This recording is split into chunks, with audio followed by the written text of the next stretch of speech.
देखो जी डॉक्टर की हिदायत के मुताबिक माशाल्लाह मट्टी का बर्तन यूज़ करो, शुगर वास्ते भी बेस्ट है। वैसे भी है ना सुनते नबवी हैगी माशाल्लाह। तो वडकिया ने आख्या भी तुसी है ना मट्टी के बर्तन लैके आओ।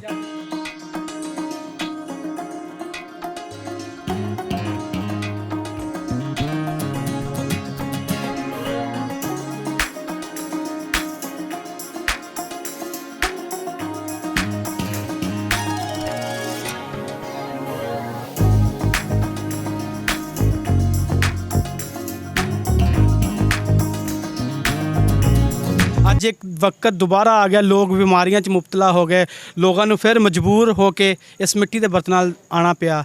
लो भाई जाने कढ़ाई होंदी मिट्टी की, ये हांडी का ते कढ़ाई का की मकसद हैगा भी यार? ਇਹ ਕੜਾਈ ਹੈ ਭਾਵੇਂ ਨੇ ਚੌੜੀ ਹੁੰਦੀ, ਨੀਚੇ ਹਾਂਡੀ ਦਾ ਮੂੰਹ ਤੰਗ ਹੁੰਦਾ, ਇਹਦਾ ਖੁੱਲਾ ਹੁੰਦਾ, ਤੇ ਵਿੱਚ ਚੀਜ਼ ਪਕਾਉਣ ਵਾਸਤੇ ਲਈ ਆਸਾਨੀ ਹੁੰਦੀ। Nazreen, team vice of Punjab ਦੇ ਨਾਲ ਮੈਂ ਹਾਂ ਹਾਫਿਜ਼ ਖਾਲਿਦ ਤੇ ਅੱਜ vice of Punjab the team Punjabi ਵਿਰਸਾ ਪ੍ਰੋਗਰਾਮ ਦੇ ਨਾਲ ਮੌਜੂਦ ਹੈ ਡਿਸਟ੍ਰਿਕਟ ਸਾਹੀਵਾਲ ਦੇ ਅੰਦਰ। ਡਿਸਟ੍ਰਿਕਟ ਸਾਹੀਵਾਲ ਜਿੰਨਾ ਪੁਰਾਣਾ ਡਿਸਟ੍ਰਿਕਟ ਹੈ, ਇਸੇ ਹਵਾਲੇ ਨਾਲ ਜਿਹੜੀ ਮਾਰਕੀਟ 'ਚ ਅਸੀਂ ਮੌਜੂਦ ਹਾਂ, ਇਹ ਮਿੱਟੀ ਦੇ ਬਰਤਨਾਂ ਦੀ ਹੋਲਸੇਲ ਮਾਰਕੀਟ ਆ।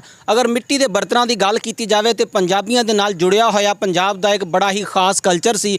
ਜਿਹੜੇ ਪਾਕਿਸਤਾਨ ਤੇ ਪੰਜਾਬ ਦੇ ਕੁਝ ਲੋਕ ਮਿੱਟੀ ਦੇ ਬਰਤਨ ਹੱਥ ਨਾਲ ਬਣਾ ਕੇ ਆਪਾਂ ਨੂੰ ਮੁਹੱਈਆ ਕਰਦੇ ਸੀ, ਦਸਤਿਆਬ ਕਰਦੇ ਸੀ। ਇਸ ਮਿੱਟੀ ਦੇ ਬਰਤਨਾਂ ਦੇ ਵਿੱਚ ਖਾਣ ਪੀਣ ਦੇ ਨਾਲ ਇਨਸਾਨ ਸਿਹਤਮੰਦ ਸੀ। ਲੇਕਿਨ ਅੱਜ ਜਦੋਂ ਸਟੀਲ ਦੇ ਬਰਤਨ ਆ ਚੁੱਕੇ ਨੇ, ਬਹੁਤ ਜ਼ਿਆਦਾ ਮੈਟਲ ਦੇ ਬਰਤਨ ਆ ਚੁੱਕੇ ਨੇ, ਉਸ ਤੋਂ ਬਾਅਦ ਸਾਡੀਆਂ ਸਿਹਤਾਂ ਔਰ ਸਾਡੇ ਮੁਲਕ ਦੇ ਵਿੱਚ ਮਰੀਜ਼ਾਂ ਦੀ ਤਾਦਾਦ ਵੱਧਦੀ ਜਾ ਰਹੀ ਆ ਔਰ ਮਿੱਟੀ ਦੇ ਬਰਤਨ ਇਸਤੇਮਾਲ ਕਰਨ ਦੀ ਤਾਦਾਦ ਬਹੁਤ ਘੱਟ ਹੋ ਗਈ ਆ।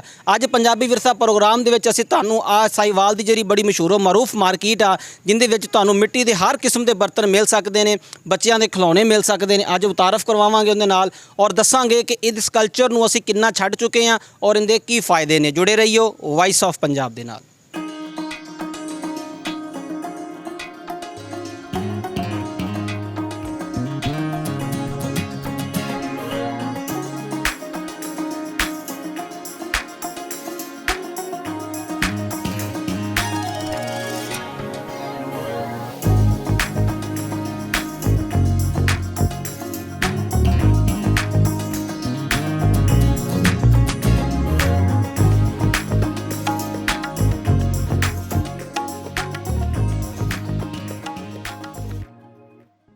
ਸੋ ਪੰਜਾਬ ਦੀ ਟੀਮ ਤੁਹਾਨੂੰ ਮਿੱਟੀ ਦੇ ਬਰਤਨਾਂ ਦਾ ਮੁਕੰਮਲ ਰਿਵਿਊ ਦੇਗੀ, ਇਹਨਾਂ ਦੇ ਫਵਾਇਦ ਦੱਸੇਗੀ, ਇਹਨਾਂ ਦੀ ਸੇਲ ਕਿਉਂ ਘਟ ਗਈ ਹੈ, ਲੋਕਾਂ ਦਾ ਰੁਝਾਨ ਕਿਉਂ ਘਟ ਗਿਆ, ਇਹਦੇ ਬਾਰੇ ਤਾਰਫ ਕਰਵਾਵਾਂਗੇ ਤੁਹਾਨੂੰ। ਸਾਡੇ ਨਾਲ ਹੋਲਸੇਲ ਮਾਰਕੀਟ ਦੇ ਇੱਕ ਬਹੁਤ ਅੱਛੇ ਦੁਕਾਨਦਾਰ ਮੌਜੂਦ ਨੇ, ਇਹਨਾਂ ਨਾਲ ਗੱਲ ਕਰਨੇ ਆ, ਇਹਨਾਂ ਨੂੰ ਪੁੱਛਦੇ ਆ ਕਿ ਸਾਡੇ ਪੰਜਾਬੀ ਵਿਰਸਾ ਪ੍ਰੋਗਰਾਮ ਦਾ ਵਿੱਚ ਇੱਕ ਪੰਜਾਬੀ ਕਲਚਰ ਦੇ ਵਿੱਚ ਇੱਕ ਖਾਸ ਚੀਜ਼ ਮਿੱਟੀ ਦੇ ਬਰਤਨ ਸੀ, ਜਿਹਨੂੰ ਸਾਡੇ ਲੋਕ ਕਿਉਂ ਛੱਡ ਗਏ ਨੇ। अस्सलाम वालेकुम। वालेकुम अस्सलाम जी। ਜਨ ਕੀ ਹਾਲ ਹੈ? अल्हम्दुलिल्लाह, अल्लाह दा शुक्र। ਸਰ ਕੀ ਨਾਮ? मेरा नाम वसीम। ਵਸੀਮ ਭਾਈ, ਬਹੁਤ ਸ਼ੁਕਰੀਆ ਤੁਸੀਂ ਟੀਮ ਵਾਇਸ ਆਫ ਪੰਜਾਬ ਦੇ ਪੰਜਾਬੀ ਵਿਰਸਾ ਪ੍ਰੋਗਰਾਮ ਨੂੰ ਜੁਆਇਨ ਕੀਤਾ, ਸਾਨੂੰ ਆਪਣਾ ਕੀਮਤੀ ਟਾਈਮ ਦਿੱਤਾ। ਅਸੀਂ ਸਾਹੀਵਾਲ ਦੀ ਇੱਕ ਬਹੁਤ ਵੱਡੀ ਬਰਤਨ ਮਾਰਕੀਟ ਦੇ ਅੰਦਰ ਮੌਜੂਦ ਹਾਂ। ਤੁਸੀਂ ਮਾਸ਼ਾਅੱਲਾ ਹੋਲਸੇਲਰ ਹੋ, ਤੇ ਕਿੰਨੀ ਕੁ ਸੇਲ ਹੋ ਰਹੀ ਆ ਮਿੱਟੀ ਦੇ ਬਰਤਨਾਂ ਦੀ? जी अल्हम्दुलिल्लाह, शुक्र अल्लाह पाक दा, ठीक है। ਮੁਹਤਰਮ, ਸਾਡਾ ਇੱਕ ਵਿਰਸਾ ਸੀ, ਸਾਡੀ ਇੱਕ ਸਕਾਫਤ ਸੀ ਪੰਜਾਬੀਆਂ ਦੀ ਕਿ ਉਹ ਮਿੱਟੀ ਦੇ ਬਰਤਨ ਯੂਜ਼ ਕਰਦੇ ਸੀ। ਸੁਨਨਤ ਨਬਵੀ ਵੀ ਆ ਔਰ ਸਿਹਤ ਵਾਸਤੇ ਬਹੁਤ ਮਫੀਦ ਆ। ਲੋਕ ਇਹਨੂੰ ਛੱਡ ਕਿਉਂ ਗਏ ਨੇ? जी लोग पहले छड़ गए सीगे शीशा ते स्टील आने की वजह तो, लेकिन वो आसान सी, उन्होंने धोना आसान सी, उन्होंने सफाई आसान सी, इसलिए लोग उन्होंने छड़ गए सी।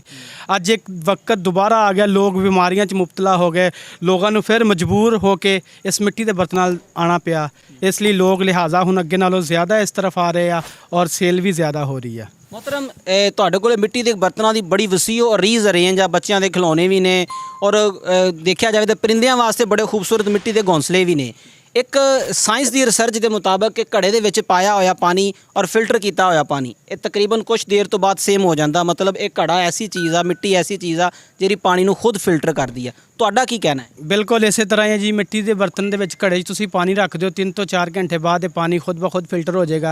ये जितने भी जरासीम होंगे वो ख़त्म हो जाएंगे और पानी सेम फिल्टर वाला होएगा। ਜਦੋਂ ਸ਼ਾਦੀ ਹੁੰਦੀ ਆ ਆਪਣੇ ਘਰਾਂ ਦੇ ਵਿੱਚ, ਪੰਜਾਬੀ ਵਿਰਸਾ ਪ੍ਰੋਗਰਾਮ ਦੇ ਵਿੱਚ ਦੇਖਿਆ ਜਾਵੇ, ਆਪਣੇ ਪੰਜਾਬੀ ਕਲਚਰ ਦੇ ਵਿੱਚ ਧੀਆਂ ਨੂੰ ਜ਼ਿਆਦਾ ਜਿਹੜੇ ਲੋਕ ਬਰਤਨ ਦਿੰਦੇ ਨੇ ਉਹ ਸਟੀਲ ਦੇ ਤੇ ਸ਼ੀਸ਼ੇ ਦੇ ਦਿੰਦੇ ਨੇ। ਕਿ ਤੁਹਾਡੇ ਸਾਹੀਵਾਲ ਦੇ ਅੰਦਰ, ਸਾਡੇ ਇਸ ਪੰਜਾਬ ਦੇ ਅੰਦਰ ਅੱਜ ਵੀ ਕਲਚਰ ਹੈ ਕਿ ਲੋਕਾਂ ਨੂੰ ਦੇ ਜਹੇਜ਼ ਦੇ ਵਿੱਚ ਜਿਹੜਾ ਉਹ ਮਿੱਟੀ ਦੇ ਬਰਤਨ ਦਿੱਤੇ ਜਾਣ? नहीं, मेरा ख्याल है बहुत कम आ, लेकिन वैसे यूज़ ज़्यादा होंगे आ, लेकिन दहेज कम दिते जाते आ। ਕੁਝ ਚੀਜ਼ਾਂ ਹੁੰਦੀਆਂ ਚੰਦ ਜਾਂ ਮੇਰਾ ਖਿਆਲ ਨਹੀਂ ਉਹ ਵੀ ਨਹੀਂ ਹੋਣਗੀਆਂ, ਲੇਕਿਨ ਮਿੱਟੀ ਦੇ ਬਰਤਨ ਆਮ ਘਰ ਦੇ ਵਿੱਚ ਯੂਜ਼ ਹੁੰਦੇ ਆ, ਲੇਕਿਨ ਦਹੇਜ 'ਚ ਨਹੀਂ ਦਿੱਤੇ ਚੀਜ਼ਾਂ ਵਾ ਉਹ ਜ਼ਿਆਦਾ ਯੂਜ਼ ਹੋ ਰਹੀਆਂ ਵਾ। ਉਹਦੇ ਵਿੱਚ ਆਵਾਮ ਵਾਸਤੇ ਲਈ ਆਸਾਨੀਆਂ ਵਾ। ਘੜੇ ਦੇ ਵਿੱਚ ਪਾਣੀ ਠੰਡਾ ਹੋਣਾ ਵਾ 4 ਘੰਟੇ 'ਚ 3 ਘੰਟੇ 'ਚ, ਫਰਿੱਜ ਦੇ ਵਿੱਚ ਅੱਧੇ ਘੰਟੇ 'ਚ ਹੋ ਜਾਣਾ। ਫਰਕ ਤੇ ਪੈਂਦਾ ਨਾ, ਅੱਜ ਕੱਲ੍ਹ ਆਵਾਮ ਕੋਲੇ ਪੈਸਾ ਹੈ ਵਾ, ਟਾਈਮ ਨਹੀਂ ਹੈ, ਇਸ ਲਈ ਲੋਕ ਫਰਿੱਜ ਨੂੰ ਜ਼ਿਆਦਾ ਤਰਜੀਹ ਦਿੰਦੇ ਆ, ਕੜੇ ਨੂੰ ਕਮ ਦਿੰਦੇ ਆ। ਲੇਕਿਨ ਜਦੋਂ ਦਾ ਡਾਕਟਰਾਂ ਨੇ ਇਸ ਚੀਜ਼ ਦਾ ਦੱਸਿਆ ਵਾ, ਉਦੋਂ ਦੇ ਲੋਕ ਫਰਿੱਜ ਨੂੰ ਛੱਡਦੇ ਜਾਂਦੇ ਆ, ਸਟੀਲ ਨੂੰ ਛੱਡਦੇ ਜਾਂਦੇ ਆ, ਮਿੱਟੀ ਦੇ ਬਰਤਨਾਂ ਲਾਉਂਦੇ ਜਾਂਦੇ ਆ।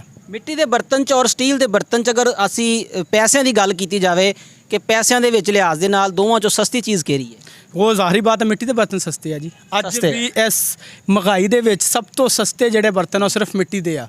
ਇਸ ਤੋਂ ਜ਼ਿਆਦਾ ਸਸਤੀ ਕੋਈ ਚੀਜ਼ ਨਹੀਂ ਹੈ, ਕਿਉਂਕਿ ਹੁਣ ਦੇਖੋ 120 ਰੁਪਏ ਦਾ ਘੜਾ ਵਾ, ਅੱਜ 120 ਰੁਪਏ ਦਾ ਸਟੀਲ ਦਾ ਕੋਈ ਬਰਤਨ ਨਹੀਂ ਆਉਂਦਾ। ਨਾ ਹੀ ਫਰਿੱਜ ਆਉਂਦੀ ਹੈ। 150 ਰੁਪਏ ਦੀ ਹਾਂਡੀ ਆ ਸਾਲਣ ਪਕਾਉਣ ਵਾਲੀ, 150 ਰੁਪਏ ਦੀ ਕੋਈ ਸਟੀਲ ਦੀ ਹਾਂਡੀ ਨਹੀਂ ਆਉਂਦੀ ਜਿਹਦੇ ਵਿੱਚ ਬੰਦਾ। ਇਹ ਗਰੀਬ ਵਾਸਤੇ ਲਈ ਬਹੁਤ ਜ਼ਿਆਦਾ ਫਾਇਦੇਮੰਦ ਆ, ਕਿਉਂਕਿ ਪੈਸੇ ਕਮ ਲੱਗਦੇ ਆ ਤੇ ਔਰ ਇਹਦੇ ਜ਼ਾਤੀ ਫਾਇਦੇ ਵੀ ਬਹੁਤ ਜ਼ਿਆਦਾ ਵਾ ਮਿੱਟੀ ਇਸਤੇਮਾਲ ਕਰਨ ਦੇ। ਮੋਹਤਰਮ, ਦੇਖਿਆ ਗਿਆ ਵਾ ਕਿ ਮਿੱਟੀ ਦੇ ਵਿੱਚ ਜਿੱਦਤ ਆਈ ਆ। ਲੋਕ ਪਹਿਲੇ ਹੱਥ ਨਾਲ ਬਰਤਨ ਬਣਾਉਂਦੇ ਸੀ, ਹੁਣ ਮਸ਼ੀਨਾਂ ਆ ਗਈਆਂ ਵਾ। ਜਿਹੜੇ ਤੁਹਾਡੇ ਕੋਲ ਬਰਤਨ ਆਉਂਦੇ ਨੇ, ਇੱਕ ਪੰਜਾਬ ਦੇ ਵਿੱਚ ਇੱਕ ਖਾਸ ਜਿਹੜੀ ਬਰਾਦਰੀ ਜਿਹਨੂੰ ਆਪਾਂ ਘੁਮਿਆਰ ਕਹਿੰਦੇ ਸੀ ਤੇ ਉਰਦੂ 'ਚ ਵੇਖਿਆ ਜਾਵੇ ਤਾਂ ਰਹਿਮਾਨੀ ਕਿਹਾ ਜਾਂਦਾ ਵਾ, ਉਹ ਲੋਕ ਇਹਨਾਂ ਨੂੰ ਬਣਾਉਂਦੇ ਸੀ। ਬਹੁਤ ਅੱਛੇ ਲੋਕ ਹੁੰਦੇ ਨੇ ਤੇ ਹੁਣ ਵੀ ਉਹੀ ਲੋਕ ਇਹਨੂੰ ਬਣਾ ਰਹੇ ਨੇ ਕਿ ਕੋਈ ਮਿੱਲਾਂ ਫੈਕਟਰੀਆਂ ਲੱਗ ਗਈਆਂ। ਨਹੀਂ, ਅੱਜ ਕੱਲ੍ਹ ਤੇ ਜੀ ਇਹ ਘੁਮਾਰ ਛੱਡ ਕੇ ਤੇ ਜ਼ਿਆਦਾ ਦੂਸਰੀਆਂ ਪਾਰਟੀਆਂ ਬਹੁਤ ਕੰਮ ਕਰਦੀਆਂ, ਦੂਸਰੀਆਂ ਬਰਾਦਰੀਆਂ ਬਹੁਤ ਕੰਮ ਕਰਦੀਆਂ ਇਸ ਚੀਜ਼ ਦਾ। ਗੁਜਰਾਤ ਦੇ ਵਿੱਚ ਬੜਾ ਕੰਮ ਹੋ ਰਿਹਾ ਵਾ। ਉਹ ਲਾਜ਼ਮੀ ਨਹੀਂ ਕਿ ਸਾਰੇ ਹੀ ਘੁਮਾਰ ਆ, ਉਹ ਰਾਣੇ ਵੀ ਆ, ਰਾਜਪੂਤ ਵੀ ਆ, ਬੱਟ ਵੀ ਆ, ਗੁੱਜਰ ਵੀ ਆ। ਕੰਮ बहुत वसी हो गया वा माशाल्लाह मिट्टी का, और बड़े बड़े लोग करते पे आ। इसी ज़माने में लाहौर शहर के हर मोहल्ले में एक कुम्हार की दुकान हुआ करती थी, जो अपने हाथों की जुम्बिश से गीली मिट्टी को खूबसूरत बर्तनों की शक्ल में ढाल लेता था। लेकिन आज के जदीद दौर में मिट्टी के बर्तन बनाने वाले कुम्हार की दुकान नायाब होती जा रही है। मोहम्मद आरिफ का ताल्लुक उन चंद कुम्हारों में से है जो आज भी लाहौर शहर के कैंची बाजार में मिट्टी के बर्तन बनाते हैं। मैं मिट्टी का काम, बर्तनों का काम करता हूँ कैंची बाजार में। मुझे 40 साल हो चले ये काम करते हुए। जो बर्तन में जो खाना पकता है ना, वो दूसरे बर्तन में खाना पकाने से इसमें ज़्यादा बेहतर होता है। आप पकाए, खा के देखें, आपको खुद ही पता चल जाएगा कि ये क्या चीज़ है।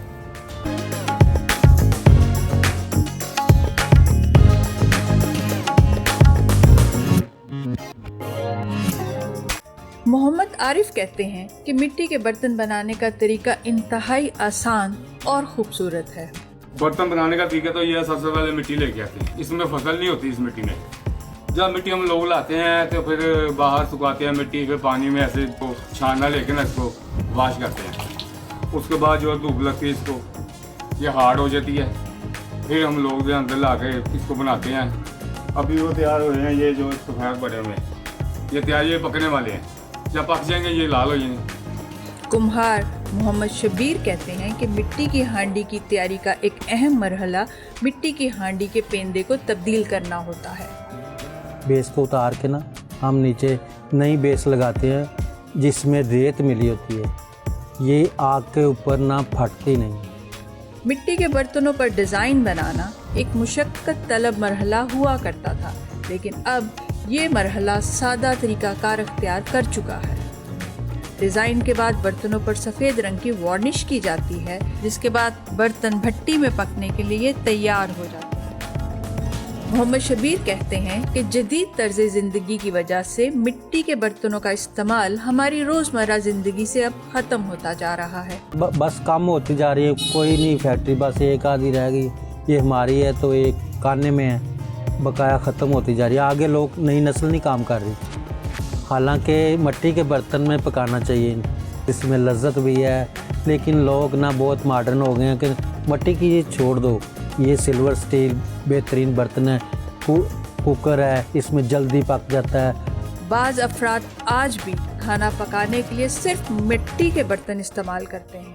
हाजी इलियास अपनी सेहत का राज मिट्टी के बर्तन में बने हुए खाने को बताते हैं। मेरी उम्र 80 साल है। मैं जब से होश संभाला है मिट्टी के बर्तन ही इस्तेमाल कर रहा हूँ। मिट्टी के बर्तन में हम खाना पकाते हैं तो खाना जो है बहुत लज्जत वाला बन जाता है। मिट्टी के बर्तन बनाने वाले कुम्हार और मिट्टी के बर्तन में खाना पकाने वाले अफराद इस फ़न की कदर जानते हैं और इसीलिए ये अफराद इस कदीम हुनर को ज़िंदा रखना चाहते हैं।